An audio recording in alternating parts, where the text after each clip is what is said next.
കഥ പറയാനുള്ള മനുഷ്യൻ്റെ പ്രവണതയാണ് പിന്നീട് മനുഷ്യനെ കൊണ്ട് കഥ എഴുതിക്കുന്നത്.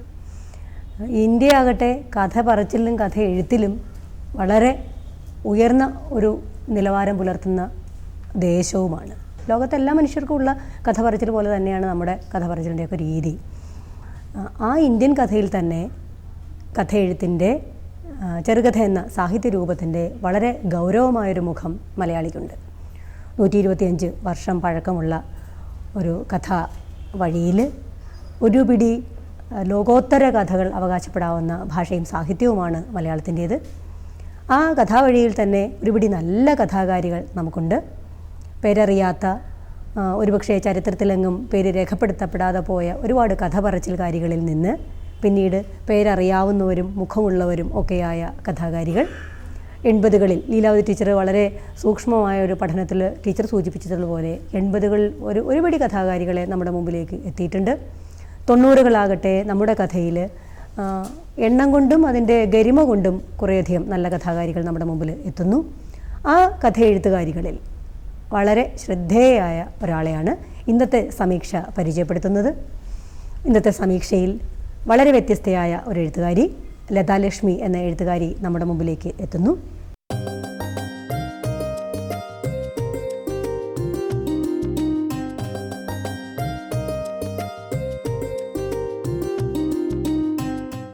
ലതാലക്ഷ്മിയുടെ കഥകളുടെ സവിശേഷത, കഥയ്ക്ക് പിന്നാലെ നടക്കുന്ന ഒരാളെന്ന നിലയിൽ ലതയുടെ കഥകളിൽ എനിക്ക് വളരെ ശ്രദ്ധേയമായി തോന്നിയ ഒരംശം മനുഷ്യൻ്റെ അവസ്ഥയുടെ സൂക്ഷ്മതകളിലേക്ക്, മനുഷ്യൻ്റെ ആന്തരജീവിതത്തിൻ്റെ സൂക്ഷ്മതകളിലേക്ക്, മാനസിക ഭാവത്തിൻ്റെ അതിസൂക്ഷ്മമായ സങ്കീർണതകളിലേക്ക് വളരെ ആഴത്തിൽ ഖനനം ചെയ്തെടുക്കുന്ന ഒരു കഥാലോകമാണ് ലതയുടെ കഥകൾ.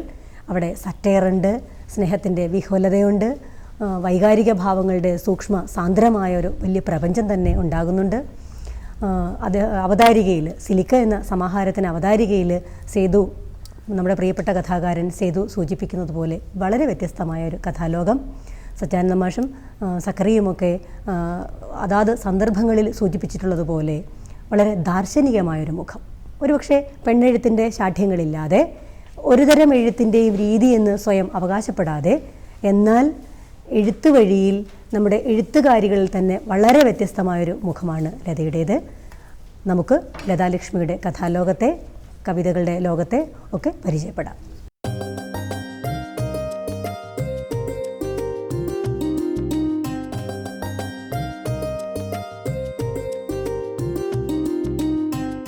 ലതാലക്ഷ്മി എന്ന എഴുത്തുകാരി സമകാല മലയാളത്തിലെ ഏറ്റവും ശ്രദ്ധേയയായ കഥാകാരി. ലതയുടെ കഥകളിലേക്ക് കടന്നു പോകുമ്പോൾ എനിക്ക് ഏറ്റവും ശ്രദ്ധേയമായി തോന്നിയ കഥകളിലൊന്ന് അതിലെ ധ്യാനപർവം എന്ന കഥ. സ്വാഭാവികമായി മലയാളിക്ക്, ഇന്ത്യക്കാർക്ക് വളരെ പ്രിയപ്പെട്ടതാണ് ഇതിഹാസങ്ങൾ. ഇതിഹാസം ഇപ്പോഴും എഴുത്തിൻ്റെ അക്ഷയഖനിയായി നമ്മുടെ മുമ്പിലുണ്ട്. ഇതിഹാസത്തിലെ മൗനമുദ്രിതമായ സന്ദർഭങ്ങൾ വ്യാഖ്യാനിച്ചിട്ടും തീരാത്ത മട്ടിൽ ഇങ്ങനെ നമ്മുടെ മുമ്പിലെ അവസാനിക്കാത്ത ഒരു അക്ഷയപാത്രമായി നമ്മുടെ മുമ്പിൽ നിൽക്കുന്നു. അങ്ങനെ ഒരു ലോകത്തേക്കുള്ള സഞ്ചാരമാണ് ധ്യാനപർവം. ധ്യാനപർവം അതിൽ ഭീമൻ്റെ ജീവിതത്തിലേക്ക് പറയുമ്പോൾ നമുക്ക് അതേ ആദ്യം വരുന്നുള്ളൂ എന്നുള്ളതാണ് നമ്മുടെ പോലും പ്രത്യേകത. അതിലും പ്രധാനം ഹിഡിംബിയുടെ ജീവിതത്തിലേക്ക്, വേണ്ട വിധത്തിൽ കാണാതെ പോയ, ഇതിഹാസത്തിൽ പോലും വേണ്ട വിധത്തിൽ നമ്മൾ ശ്രദ്ധിച്ചിട്ടുണ്ടോ എന്ന് തോന്നുന്ന ഹിഡിംബിയുടെ ജീവിതം. ആധുനിക മനസ്സിൻ്റെ പ്രത്യേകതയാണ് ഇതിഹാസങ്ങളിലേക്ക് മടങ്ങിപ്പോവുക എന്നുള്ളത്. അത് ഇന്ത്യൻ സാഹിത്യത്തിൽ ധാരാളം ഉദാഹരണങ്ങളുണ്ട്. കേരളത്തിലാകട്ടെ കുട്ടികൃഷ്ണമാരാരുടെ ശ്രദ്ധേയമായ ഭാരത പര്യടനം, പി.കെ. ബാലകൃഷ്ണൻ്റെ ഇനി ഞാൻ ഉറങ്ങട്ടെ എന്ന നോവൽ, ഉറൂബിൻ്റെ വളരെയധികം വായിക്കപ്പെടാതെ പോയ ഒരു ചെറുകഥ ഭഗവാന്റെ അട്ടഹാസം, പിന്നീട് മലയാളി വല്ലാതെ ആഘോഷിച്ച എം.ടി. വാസുദേവൻ നായരുടെ രണ്ടാമൂഴം. ഇവിടെയൊക്കെ ഈ ഇതിഹാസത്തിൻ്റെ വിവിധ സന്ദർഭങ്ങളിലേക്കും കഥാപാത്രങ്ങളെ പുനർവായിക്കാനും കഥാസന്ദർഭങ്ങളെ പുനർവായിക്കാനുമുള്ള ശ്രമങ്ങൾ മലയാളി നടത്തുന്നുണ്ട്. ഇവിടെ ഈ ഹിഡിംബിയുടെ ജീവിതത്തെ മുൻനിർത്തിയിട്ട് ഒരു പ്രത്യേക വായന, നമ്മൾ കാണാത്ത ഒരു ഹിഡിംബി അവതരിപ്പിക്കാനുള്ള ഒരു ശ്രമം. ബോധധാരാ സമ്പ്രദായത്തിൻ്റെ ഒരു ആധുനിക രൂപം എന്നുള്ള നിലയ്ക്കാണ് ധ്യാനപർവം വരിക എന്നെനിക്ക് തോന്നുന്നു. അതായത് ഹിഡിംബിമാരുടെ ഒരു കൊളാഷ്, ഹിഡിംബിമാരുടെ തലങ്ങും വിലങ്ങും യാത്ര ചെയ്യുന്ന ഒരു ഉഴലുന്ന മനസ്സുകളുടെ കൊളാഷ് ചിത്രം. ഹിഡിംബി എന്ന് പറയുന്ന കഥാപാത്രത്തെ ഒരു സ്ത്രീ എന്നുള്ള നിലയിൽ വീക്ഷിക്കുമ്പോൾ ഉണ്ടായിട്ടുള്ള ചില ചിത്രങ്ങൾ, ശ്രദ്ധ ചിത്രങ്ങൾ ഒക്കെയായിരുന്നു ആ കഥയുടെ പ്രേരണ. ഈ ഹിഡിംബി എന്ന് പറയുന്ന കഥാപാത്രം അമ്മയാണ്, കാമുകിയാണ്, മരുമക്കളാണ്. എല്ലാത്തിലുപരി അവരുടെ രാക്ഷസീയ സ്വഭാവ സവിശേഷതകൾ ചില സമയത്ത് അവർ മറക്കുന്നുണ്ട്. അവർ പച്ചയായൊരു സ്ത്രീയായി മാറുന്നുണ്ട്. ഒരു പെണ്ണെന്നുള്ള നിലയ്ക്ക് ഞാൻ എഴുതുമ്പോൾ കുറെ കൂടെ വ്യക്തമായി ഒരു പെണ്ണിനെ വായിച്ചെടുക്കാൻ സാധിക്കും. ഈ പെണ്ണെഴുത്ത് എന്ന് പറയുന്നതിനെ അവിടെ മാത്രം പ്ലേസ് ചെയ്യാൻ ആഗ്രഹിക്കുന്ന ഒരാൾ കൂടിയാണ് ഞാൻ. പെണ്ണെഴുത്ത് എന്ന് പറയുമ്പോൾ ഏറ്റവും നന്നായി ഒരു പെണ്ണിനെ വായിച്ചെടുക്കാൻ സാധിക്കുക എന്ന് പറയുന്ന എഴുത്ത് മാത്രമാണ് പെണ്ണെഴുത്ത്. അല്ലാത്ത എഴുത്തുകൾ നമ്മളങ്ങനെ പെണ്ണെഴുത്ത്, ദളിത് സാഹിത്യം അങ്ങനെയൊക്കെ ഡിവൈഡ് ചെയ്യേണ്ട ആവശ്യമില്ല എന്നുള്ള അർത്ഥത്തിലാണ്. ഹിഡിംബി എന്ന് പറയുന്ന കഥാചിത്രം എൻ്റെ മനസ്സിലേക്ക് വരുമ്പോൾ മകനെ എപ്പോഴും ഹിഡിംബ വിളിക്കുന്നത് ഭീമപുത്രൻ ഭീമപുത്രൻ എന്നൊരു പരാമർശം കഥയിലുടനീളമുണ്ട്. അതെ, ഭീമപുത്ര. അത് ഉറപ്പിക്കുന്നതാണ്, ഒരു അരക്കിട്ട് ഉറപ്പിക്കുന്നത് കൂടിയാണ്. കാരണം ഹിഡിംബയുടെ ജീവിതത്തിലേക്ക് ഞാൻ വായിച്ചിടത്തോളം മറ്റൊരു പുരുഷൻ കടന്നു വന്നിട്ടില്ല. ഭീമന്റെ ജീവിതത്തിലേക്ക് സ്ത്രീകൾ കടന്നു വന്നിട്ടുണ്ട്. അപ്പോൾ ഹിഡിംബി എന്ന് പറയുന്ന സ്ത്രീയുടെ ആന്തരികമായിട്ടുള്ള അനവധി വ്യഥകൾ, വേദനകൾ, അതുപോലെ തന്നെ രാക്ഷസീയ രൂപത്തിൽ നിന്നും ഒരു മാനുഷികമായിട്ടുള്ള അല്ലെങ്കിൽ മനുഷ്യ സ്ത്രീയുടെ രൂപത്തിലേക്ക് അവർ പരിവർത്തനം ചെയ്യുന്നുണ്ട്. ഈ മായാഭീമം സൃഷ്ടിക്കുന്നത് തന്നെ അങ്ങനെയാണ്. ഈ മായാഭീമ മോഹം ഹിഡിംബിയിൽ പരിവർത്തനം ചെയ്യുന്നുണ്ട്. വല്ലാത്തൊരു ട്രാൻസ്ലേഷൻ ഉണ്ട് അതിൽ. ഒരുപാട് സാധ്യതകളുള്ള, ഒരുപാട് വ്യാഖ്യാന സാധ്യതയുള്ള ഒരു ഘടനയാണ് ഹിഡിംബിക്കുള്ളത്. ഈ പ്രത്യേകിച്ച് ഈ ഒരു കാഴ്ചപ്പാടിൽ കാണുമ്പോൾ ഒരു ആമസോണിയൻ കൺസെപ്റ്റ് എന്നുള്ള നിലയ്ക്ക്, ഒരു ഫെമിനിസ്റ്റ് എന്നുള്ള നിലയ്ക്കല്ല ഞാൻ അതിനെ കാണുന്നത്. അല്ലാതെ ഹിഡിംബി എന്ന് പറയുന്ന കഥാപാത്രത്തിന് അനവധി സാധ്യതകളുണ്ട്. അവരുടെ മനോനില, അവരുടെ മനസ്സിൻ്റെ അവസ്ഥ, അങ്ങനെ അനവധി കാര്യങ്ങൾ കടന്നുപോയപ്പോഴാണ് ആ കഥ എൻ്റെ ധ്യാന വഴിയിൽ വരുന്നത്. സിലിക്ക എന്ന കഥാസമാഹാരത്തിലെ ഏറ്റവും ആദ്യത്തെ കഥയാണ് മധ്യേ ഇങ്ങനെ. ഞാനൊരു പക്ഷേ നല്ലോണം വായിച്ചൊരു കഥ, എനിക്ക് വല്ലാതെ ഇഷ്ടപ്പെട്ട് ഇപ്പോഴും ഇങ്ങനെ മനസ്സിൽ നിൽക്കുന്ന കഥകളിലൊന്നാണ് മധ്യേ ഇങ്ങനെ. ആ എഴുതിയ കാലഘട്ടത്തിൽ ഒരു മുഖ്യധാരാ പ്രസിദ്ധീകരണത്തിന് വേണ്ടിയിട്ട് അക്കാലത്തെ ഏറ്റവും മികച്ച കഥകൾ പഠിക്കുമ്പോൾ കയ്യിൽ എടുത്ത് മാറ്റി വയ്ക്കാൻ കഴിയാതെ പോയൊരു കഥയാണ് മധ്യേ ഇങ്ങനെ. അതാണ് ഒരു കഥാകാരി എന്ന നിലയിൽ ലതയെപ്പോലുള്ള എഴുത്തുകാരികൾ നമ്മുടെ മനസ്സിൽ നിൽക്കാനുള്ളൊരു പ്രധാന കാരണവും. എങ്ങനെയാണ് മധ്യേ ഇങ്ങനെ എന്ന കഥയുടെ ആന്തരലോകത്തെ നോക്കിക്കാണുന്നത്? കരുണ എന്നെ വളരെയധികം സ്വാധീനിച്ചിട്ടുള്ള ഒരു കാവ്യം. കുമാരനാശാനേക്കാൾ സ്വാധീനിച്ചിട്ടുള്ളത് കുമാരനാശാൻ്റെ കരുണയാണ്.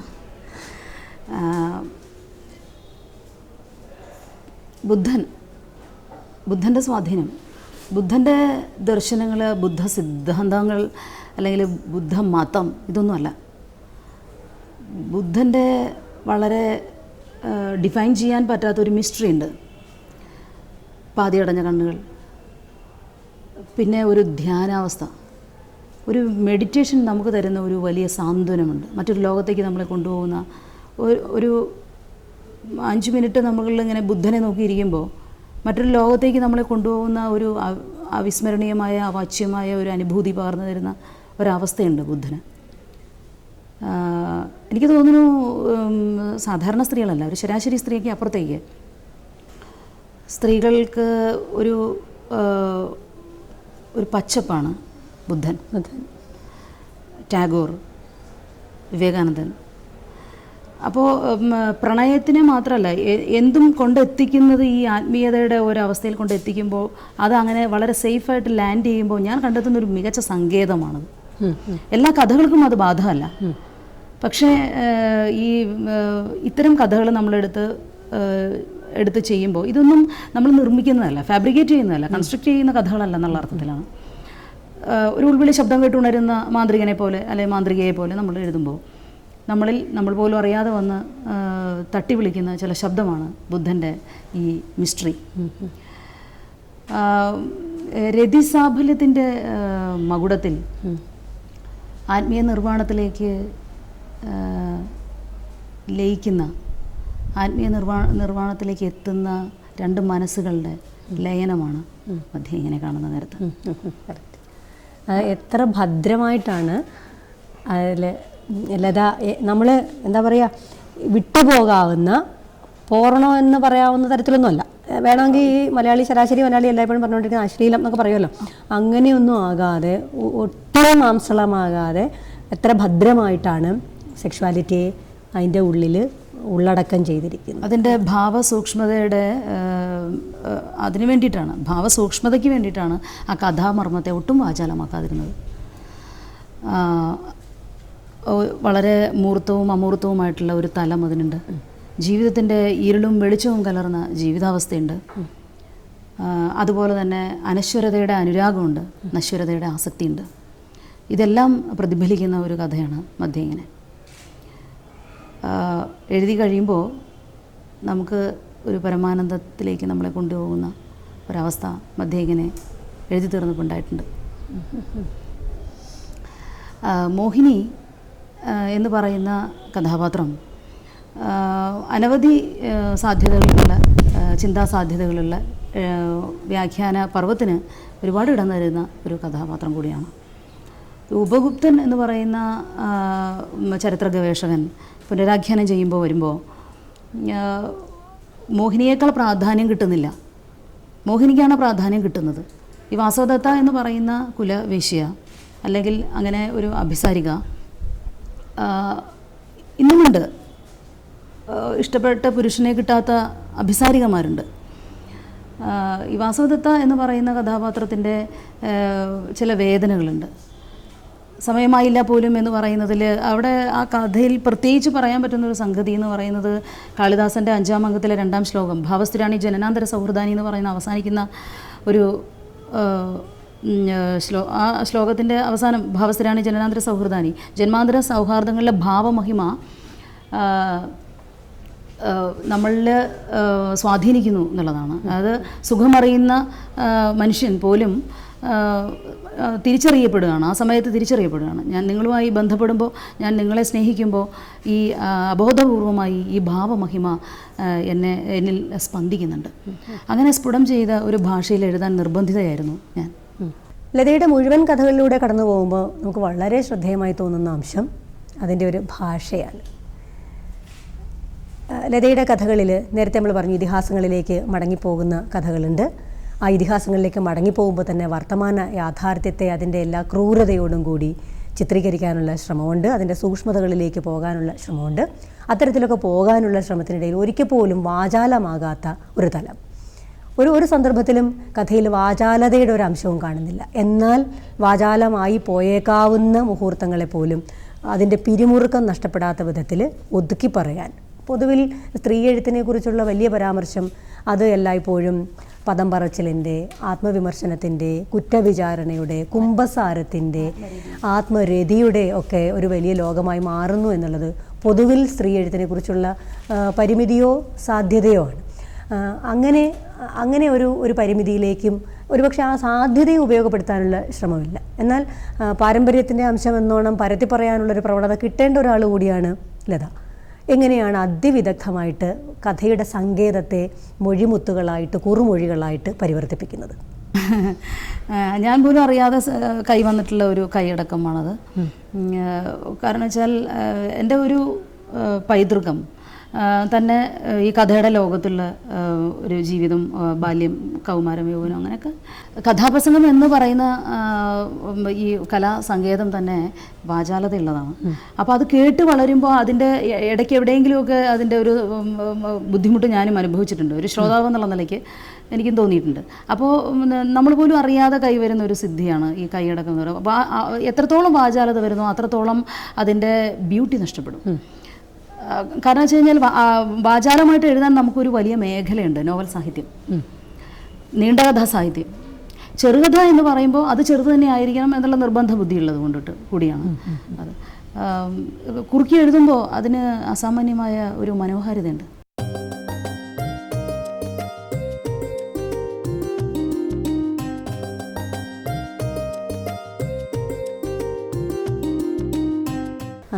ലതയുടെ കഥയിൽ എനിക്ക് വളരെ ശ്രദ്ധേയമായി തോന്നിയ ഒരു ഘടകം, ഇങ്ങനെ വാക്കിനെ സൂക്ഷിച്ചുപയോഗിക്കുന്ന, പൊതുവിൽ നമ്മൾ എഴുത്തുകാരികളെ പഠിക്കുമ്പോൾ നമ്മൾ തിയറി പഠിക്കുന്നവരാണല്ലോ, അപ്പോൾ പെണ്ണെഴുത്തിനെ സംബന്ധിച്ച് ഇപ്പോൾ ക്രിച്ചർ ഫെമിനൈൻ എന്ന് സായിപ്പ് ഉപയോഗിച്ച അല്ലെങ്കിൽ പടിഞ്ഞാറ് ഉപയോഗിച്ച ഫ്രഞ്ച് ഫെമിനിസ്റ്റുകൾ ഉപയോഗിച്ച പദപ്രയോഗം, പാപത്തറയുടെ ആമുഖം എഴുതിക്കൊണ്ട് സച്ചാനന്ദ മാഷ് കേരളീയർക്ക് പരിചയപ്പെടുത്തിയ പദപ്രയോഗം, ഇപ്പോൾ ഏതാണ്ട് തൊട്ടടുത്ത് വലിയ വിവാദമായ മറ്റൊരു പദപ്രയോഗമായിട്ടൊക്കെ നമ്മുടെ മുമ്പിൽ നിൽക്കുകയാണ് ഇങ്ങനെ.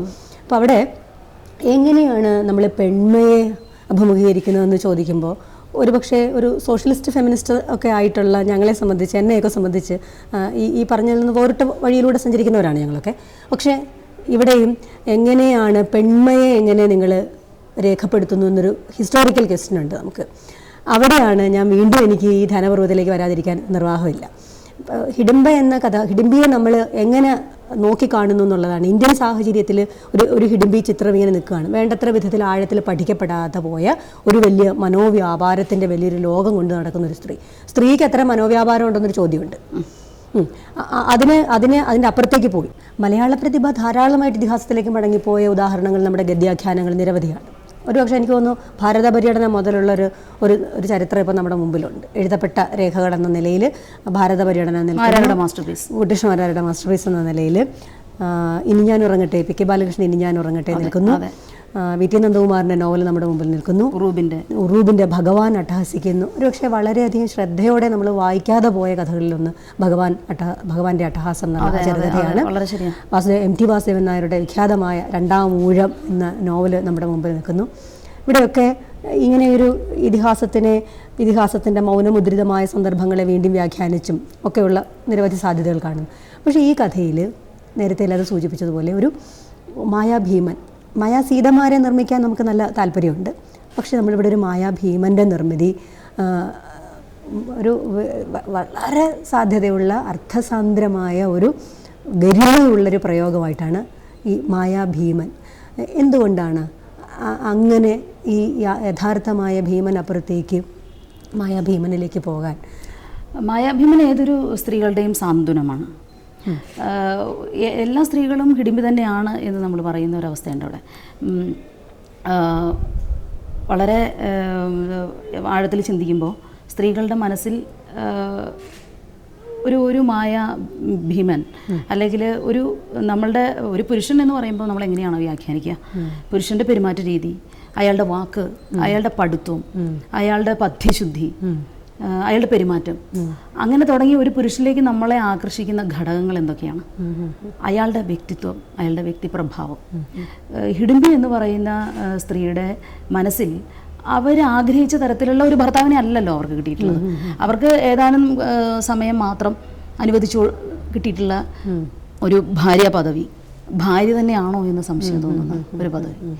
അപ്പോൾ എല്ലാ സ്ത്രീകളുടെയും മനസ്സിലൊരു ഹിഡിംബി ഉണ്ടെന്നും ആ ഹിഡിംബിയുടെ മോഹം എന്ന് പറയുന്നത് ഒരു സാന്ത്വനമാണ്. നമ്മളുടെ ദുഃഖങ്ങൾ, നമ്മളുടെ സങ്കടങ്ങൾ, അതാണ് ആ മഹാസങ്കടങ്ങൾ. അങ്ങനെ കഥ തുടങ്ങുന്നുണ്ട്. മഹാസങ്കടങ്ങൾ, ആന്തരക്ഷോഭത്തിൻ്റെയൊക്കെ ഒരു നിലവിളി ശബ്ദത്തോടു കൂടിയിട്ടാണ് അങ്ങനെയാണ് കഥ ആരംഭിക്കുന്നത് തന്നെ. ഈ മഹാരണ്യം എന്ന് നമ്മൾ പറയുമ്പോൾ തന്നെ ആ കാട് എന്ന് പറയുന്നത് തന്നെ വളരെ വന്യമാണ്. ഈ സ്നേഹം എന്ന് പറയുന്നത് തന്നെ സങ്കടത്തിൻ്റെയാണ്. സ്നേഹം സത്യം പറഞ്ഞു കഴിഞ്ഞാൽ ഈ സങ്കടങ്ങളിൽ നിന്നാണ് കഥ ഉണ്ടാവുന്നത്, കല ഉണ്ടാവുന്നത്, സന്തോഷങ്ങളിൽ നിന്നല്ല. അപ്പോൾ ദുഃഖങ്ങൾ വറ്റിയുണ്ടാവുന്നതാണ് കല എന്ന് പറയുന്നത്. കഥ എന്ന് പറയുന്നത് ഒരേ സമയം സ്വസ്ഥവും അസ്വസ്ഥവുമായിട്ടുള്ള ചിത്രീകരണമാണ്. ഇതിൽ കഥയെ സംബന്ധിച്ചിടത്തോളം നമുക്ക് സ്വസ്ഥമായിട്ടുള്ള സംഗതികളെ മാത്രം ചിത്രീകരിക്കുമ്പോൾ കഥ ഉണ്ടാവുന്നില്ല. ദുഃഖം എന്ന് പറയുന്നത് സ്നേഹത്തിൻ്റെ ഒരു വലിയ തലമുണ്ട്, ഒരു മറുപുറം തന്നെയാണ്. സ്നേഹം എന്ന് പറയുന്നത് ദുഃഖം തന്നെയാണ് എന്ന് പറയുന്നത്. അതിൻ്റെ ഒരു ആഴം എന്ന് പറയുന്നത് വേദന തന്നെയാണ് സമ്മാനിക്കുന്നത്. ഹിഡിംബിയിൽ എല്ലാ സ്ത്രീകളും അടങ്ങിയിരിക്കുന്നു. അതാണ് ഒരു ഇന്ത്യൻ കൺസെപ്റ്റ്. നമുക്ക് കൃഷ്ണനെയാണ് കള്ളക്കാമുകനായ അല്ലേ, അങ്ങനെ ഒരു കൃഷ്ണനിൽ നിന്ന് ഇതൊരു നല്ല ഇമേജാണ്. ഒരു പക്ഷേ നമ്മുടെയൊക്കെ ഉള്ളിൽ ഉണ്ടായിരുന്നിരിക്കാം മുമ്പ് തന്നെ. എങ്കിലും ആ ഒരു ഭീമസങ്കല്പം രണ്ടാം ഊഴത്തോടുകൂടി വേറിട്ടൊരു ഭീമനാണ് നമ്മൾ പിന്നീട് പരിചയപ്പെടുന്നത്. നമ്മൾ ഇതിഹാസം വായിച്ചും ഇതിഹാസത്തിലെ സന്ദർഭങ്ങളെ വ്യാഖ്യാനിച്ചുള്ള കൃതികളിലൂടെ നമ്മൾ സ്വാംശീകരിച്ചു വച്ചിരിക്കുന്ന ഭീമനെ ഇങ്ങനെ ഒരു മായാഭീമനിലൂടെ പൊതുമനസ്സിലേക്ക് വരുന്നു എന്നുള്ളത്. അതായത് ഒരു ശുഭാപ്തിയുടെ സ്വാസ്ഥ്യം വായനക്കാർക്ക് കൊടുക്കുന്നുണ്ട്. വായന അവസാനിക്കുമ്പോൾ ശുഭാപ്തിയുടെ ഒരു സ്വാസ്ഥ്യം തരുന്ന ഒരു കഥയാണ്.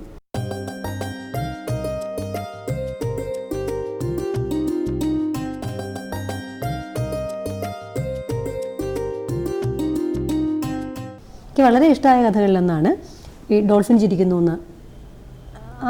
അത് ശീർഷകം തന്നെ, ആ കഥയ്ക്കയുടെ അതിൻ്റെ ടൈറ്റിൽ തന്നെ ഡോൾഫിനുകളില്ല. കഥ തുടങ്ങുന്നതും ജാതി മാറി മതം മാറി വിവാഹം കഴിക്കുന്ന നമ്മുടെ പുതിയ കാലഘട്ടത്തിൽ വിവാഹം എന്ന സ്ഥാപനത്തെ എല്ലാ വിവാഹത്തിന് മാത്രമല്ല, ജാതി എന്ന് പറയുന്നത് ഇവിടെ നിലനിൽക്കുന്ന റിയാലിറ്റിയാണ്, യാതൊരു സംശയവും വേണ്ട.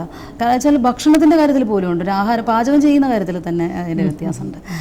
ഓരോ മതവും പലതരത്തിൽ സാമ്പാർ ഉണ്ടാക്കുന്നു, ഓരോ ജാതിയിലുള്ള ആളുകളും പലതരത്തിൽ ആഹാര കാര്യത്തിൽ തന്നെ. ഞാൻ പറയുന്നത് ഈ ഭക്ഷണത്തിൻ്റെ സംസ്കാരത്തിൽ തന്നെ വ്യത്യാസമുണ്ട്. ഈ ജാതി ഒരിക്കലും ഇവിടെ മാറാൻ പോണില്ല. കാരണം വെച്ചാൽ നമ്മുടെ വിദ്യാലയങ്ങൾ തന്നെ ജാതി വിളിച്ചു പറയുമ്പോൾ സെൻറ്റ് ജോസഫ് കോൺവെൻറ്റുകൾ, SNDP സ്കൂളുകൾ, പിന്നെ NSS കോളേജുകൾ, ഞങ്ങൾ മതം വിളിച്ചു പറയുന്ന വിദ്യാലയങ്ങളുള്ള കാലത്തോളം ഇവിടെ ഒരു കാരണവശാലും മതം നഷ്ടപ്പെടുന്നില്ല. മതവും ജാതിയും ഇവിടെ നിലനിൽക്കുക തന്നെ ചെയ്യും. ഈ മാറി വിവാഹം കഴിച്ചത് എൻ്റെ ഒരു വലിയ പ്രശ്നം. പിന്നെ നമ്മൾ അങ്ങനെയൊന്ന് സ്വപ്നം കാണുന്നുണ്ടോ? തീർച്ചയായിട്ടും സോഷ്യലിസം അല്ലെങ്കിൽ മനസ്സുകൊണ്ട് ഞാൻ വലിയ വിപ്ലവകാരിയാണ്. ഞാൻ പുറത്ത് വളരെ സമാധാനമായിട്ട് ഇങ്ങനെ നടക്കുന്നെങ്കിലും ഉള്ളിൽ ഞാൻ ആവശ്യത്തിനും അനാവശ്യത്തിനും അനവധി ആന്തരക്ഷോഭം അനുഭവിക്കുന്ന ഒരാളാണ്. സ്വയം അടക്കം ചെയ്യുകയാണ്, സ്വയം സംസ്കരിച്ചുകൊണ്ടിരിക്കുകയാണ്. ഇത് ഇപ്പോൾ ഡോൾഫിൻ ചിരിക്കുന്നതിനകത്ത് കഥയിൽ ഒറ്റ വായനയിൽ നമുക്ക് പുതിയ കാലത്തിൻ്റെ മനുഷ്യബന്ധങ്ങൾ, യന്ത്രം നിർമ്മിച്ച മനുഷ്യർ, ആ കഥ മുഴുവനും യന്ത്ര സരസ്വതിയാണ്. പുതിയ കാലത്തെ യന്ത്രങ്ങൾ വാക്കുകൾക്കിടയിലൂടെ ഇങ്ങനെ വിന്യസിപ്പിച്ചിരിക്കുന്ന ഒരു കഥാലോകമാണ്. പക്ഷേ ഒരു നേരത്തെ പറഞ്ഞ പോലെ ഒരു നിമിഷത്തെ വായനയ്ക്കപ്പുറത്തേക്ക് ധ്യാനനിമഗ്നനായിട്ട് നമ്മൾ ആലോചിക്കുമ്പോൾ കഥയുടെ പ്രശ്നം എന്തേ, അതിനെ ഒന്ന് പ്രശ്നവൽക്കരിക്കുമ്പോഴാണ് മതമാണ് ആദ്യത്തെ അതിനകത്ത് വലിയ വിഷയമെന്ന് എനിക്ക് തോന്നുന്നു. ലതാലക്ഷ്മി എന്ന കഥാകാരി സൂക്ഷ്മ വായനയ്ക്ക് വിധേയമാകാത്തതുകൊണ്ട്, ആ കഥാലോകം ശരിക്ക് പഠിക്കാത്തതുകൊണ്ട് തെറ്റിദ്ധരിക്കപ്പെട്ടിട്ടുണ്ടോ എന്ന് പോലും എനിക്ക് ചിലപ്പോഴൊക്കെ തോന്നുന്നുണ്ട്. കാരണം നമ്മുടെ ഇടയിൽ ഈ കഥയുടെ ഇത്ര അർത്ഥസാന്ദ്രമായ കഥാലോകം അങ്ങനെ ഗൗരവത്തിൽ സ്വീകരിക്കപ്പെട്ടിരുന്ന കുറച്ച് വൈകുന്നു തോന്നുന്നു. ആ രീതിയിൽ ശ്രദ്ധിക്കപ്പെടാൻ വേണ്ട വിധത്തിൽ കാണുന്നുണ്ട്. സേതു മാഷിൻ്റെ അവതാരിക ഞാൻ കണ്ടു, സച്ചാനന്ദ മാഷിൻ്റെ കമൻറ്റ് ഞാൻ കണ്ടു. ഇതൊക്കെ ഞാൻ മാറ്റിവെച്ചുകൊണ്ടല്ല പറയുന്നത്. എങ്കിലും ഇതിനകം തന്നെ കുറേ കൂടി ശ്രദ്ധിക്കപ്പെടേണ്ടതാണ്. കാരണം കേരളത്തിന് പുറത്ത് കുറേ കൂടി അറിയപ്പെടുന്നുണ്ട്. ലതയുടെ കഥ ട്രാൻസ്ലേഷൻ വന്നിട്ട് മാഷ് തന്നെ ട്രാൻസ്ലേറ്റ് ചെയ്തിട്ട്, സച്ചാനന്ദ മാഷ് ട്രാൻസ്ലേറ്റ് ചെയ്തിട്ട് പുറത്തേക്ക് വരികയാണ്. ഇതിനിടയിൽ എന്തുകൊണ്ടാണ് ഇങ്ങനെ മനുഷ്യബന്ധങ്ങളുടെ ഉള്ളടക്കത്തിലേക്ക് വല്ലാതെ ഊഴ്ന്നു പോകാൻ? മനുഷ്യനും സ്ത്രീ പുരുഷ ബന്ധത്തെ, സൗഹൃദങ്ങളെ, രണ്ട് മനുഷ്യരുടെ ചിലപ്പോൾ ഒരുപക്ഷെ ഒരു വീട്ടിനുള്ളിലെ ഒരു ഓഫീസ് മുറിക്കുള്ളിലെ ഒക്കെ രണ്ട് മനുഷ്യരുടെ ബന്ധത്തെ, അത്തരം മനുഷ്യബന്ധങ്ങളാണ് വലിയ മനുഷ്യബന്ധങ്ങളുടെ ലോകമായിട്ട് മാറുന്നത് തീർച്ചയായിട്ടും. എന്നാലും ഈ രണ്ട് മനുഷ്യരുടെ ലോകത്തേക്ക് അതിനെ ചുരുങ്ങുന്നു എന്ന് ഞാൻ കാണുന്നില്ല. അതിലേക്ക്, ആ സ്ക്വയറിലേക്ക്, ആ ക്യാൻവാസിലേക്ക് എങ്ങനെയാണ് മനസ്സെത്തിപ്പെടുക? മനുഷ്യൻ്റെ മനസ്സിനെ ചിത്രീകരിക്കുന്നതാണ് ഏറ്റവും സുഖകരമായ സങ്കേതം. സൂക്ഷ്മ നിരീക്ഷണം, കുട്ടിക്കാലം മുതലുള്ള ഒരു സൂക്ഷ്മ നിരീക്ഷണത്തിൻ്റെ ഒരു ഗുണവും ദോഷവും എനിക്കുണ്ട്. കവിത എഴുതിയിട്ടുണ്ടോ? കവിതകൾ ധാരാളം. കവിതയിലാണ് തുടക്കം. കവിത ഒരു സാന്ത്വനമാണ്. നമ്മൾ തന്നെ പറയുമല്ലോ, ഒരു മരുഭൂമിയിൽ മലർവാടി ആരചിക്കാൻ കഴിയും കവിതയ്ക്ക്. അപ്പോൾ നമ്മൾ വളരെ ഡ്രൈ ആവുന്ന സമയത്ത് ഈ റൈറ്റേഴ്സ് ബ്ലോക്ക് എന്നൊക്കെ പറയുന്ന ഒരു അവസ്ഥയിൽ കടൽ കാണാൻ പോകുന്നു എന്ന് പറയുന്ന പോലെയാണ് എൻ്റെ കവിത എഴുത്ത്. കവിത തീർച്ചയായിട്ടും ഒരു സന്തോഷം തരുന്ന ഒരു ഉപാധിയാണ്. ഉൾവിളി ഉള്ളപ്പോൾ തന്നെയാണ് കവിതകൾ എഴുതിയിട്ടുള്ളത്. എഴുതിയേ തീരൂ എന്ന് തോന്നുന്ന കഥകളും കവിതകളും മാത്രമേ എഴുതിയിട്ടുള്ളൂ. അതുകൊണ്ടാണ് എണ്ണത്തിൽ കുറവ് വരുന്നത്. ഞാനൊരു 40-40ഓളം കഥകൾ എഴുതിയിട്ടുള്ളൂ, ഒരു 40-42ഓളം കവിതകൾ എഴുതിയിട്ടുള്ളൂ. പക്ഷേ ഈ എഴുതുന്നത് നന്നാവണം എന്നുള്ളത് കൊണ്ടാണ്. തിരഞ്ഞെടുപ്പ് വളരെ പ്രധാനമാണ്. നമ്മൾ നമ്മുടെ തന്നെ ക്രിട്ടിക്കാവുന്നു, നമ്മളുടെ തന്നെ ഒരു സൂക്ഷ്മ വിമർശകയാവുന്നു, നമ്മുടെ തന്നെ ഒരു സൂക്ഷ്മ നിരീക്ഷകയാവുന്നു. അതുപോലെ ആ ഒരു അവസ്ഥയിൽ നമുക്ക് നമ്മളെ ഫിൽട്ടർ ചെയ്യാൻ പറ്റും. അങ്ങനെ കാച്ചി കുറുക്കി എടുക്കുമ്പോൾ മാത്രമാണ് അത് നിൽക്കുന്നുള്ളൂ. കാരണം വെച്ചാൽ ഈ സൃഷ്ടി എന്ന് പറയുന്നത് അതിവൃഷ്ടിയിൽ കാര്യമില്ല എന്നുള്ളതാണ്. നമ്മൾ ധാരാളമായി എഴുതാൻ നമുക്ക് പറ്റും, നമുക്ക് കുറച്ചെഴുതാനാണ് പറ്റാത്തത്. അപ്പോൾ അതിവൃഷ്ടിയിൽ കാര്യമില്ല സൃഷ്ടിയുടെ. എഴുതുന്നത് നമ്മുടെ കാലങ്ങൾക്കപ്പുറം നിൽക്കേണ്ടതാണല്ലോ. അതുകൊണ്ടാണ് അങ്ങനെ ഒരു പക്വത എഴുത്തിൽ വരാനുള്ള അങ്ങനെ ഉണ്ടെങ്കിൽ അതായിരിക്കാം കാരണം.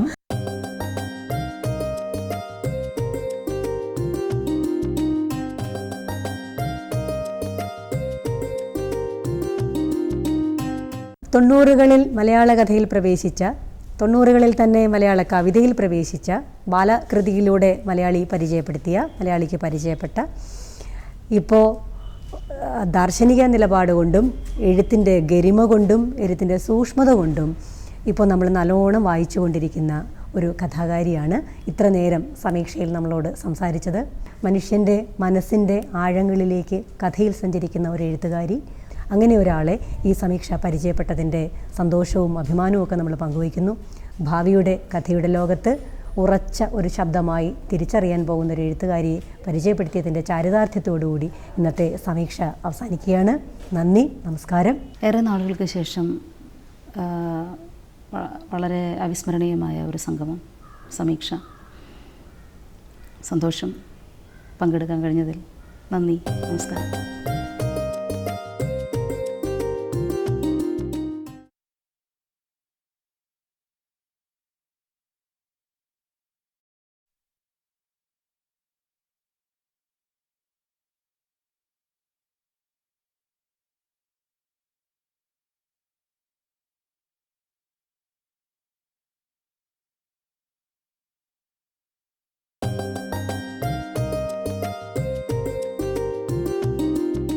കഥ പറയാനുള്ള മനുഷ്യൻ്റെ പ്രവണതയാണ് പിന്നീട് മനുഷ്യനെ കൊണ്ട് കഥ എഴുതിക്കുന്നത്. ഇന്ത്യ ആകട്ടെ കഥ പറച്ചിലും കഥ എഴുത്തിലും വളരെ ഉയർന്ന ഒരു നിലവാരം പുലർത്തുന്ന ദേശവുമാണ്. ലോകത്തെല്ലാ മനുഷ്യർക്കും ഉള്ള കഥ പറച്ചിൽ പോലെ തന്നെയാണ് നമ്മുടെ കഥ പറച്ചിലിൻ്റെയൊക്കെ രീതി. ആ ഇന്ത്യൻ കഥയിൽ തന്നെ കഥ എഴുത്തിൻ്റെ ചെറുകഥ എന്ന സാഹിത്യ രൂപത്തിൻ്റെ വളരെ ഗൗരവമായൊരു മുഖം മലയാളിക്കുണ്ട്. 125 വർഷം പഴക്കമുള്ള ഒരു കഥ വഴിയിൽ ഒരു പിടി ലോകോത്തര കഥകൾ അവകാശപ്പെടാവുന്ന ഭാഷയും സാഹിത്യവുമാണ് മലയാളത്തിൻ്റേത്.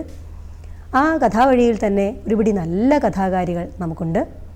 പേരറിയാത്ത, ഒരുപക്ഷെ ചരിത്രത്തിലെങ്ങും പേര് രേഖപ്പെടുത്തപ്പെടാതെ പോയ ഒരുപാട് കഥ പറച്ചിൽക്കാരികളിൽ നിന്ന് പിന്നീട് പേരറിയാവുന്നവരും മുഖമുള്ളവരും ഒക്കെയായ കഥാകാരികൾ.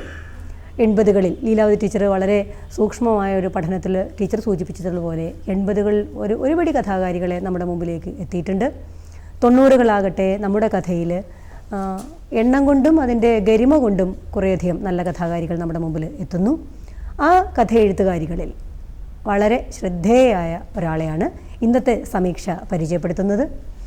ഇന്നത്തെ സമീക്ഷയിൽ വളരെ വ്യത്യസ്തയായ ഒരു എഴുത്തുകാരി ലതാലക്ഷ്മി എന്ന എഴുത്തുകാരി നമ്മുടെ മുമ്പിലേക്ക് എത്തുന്നു.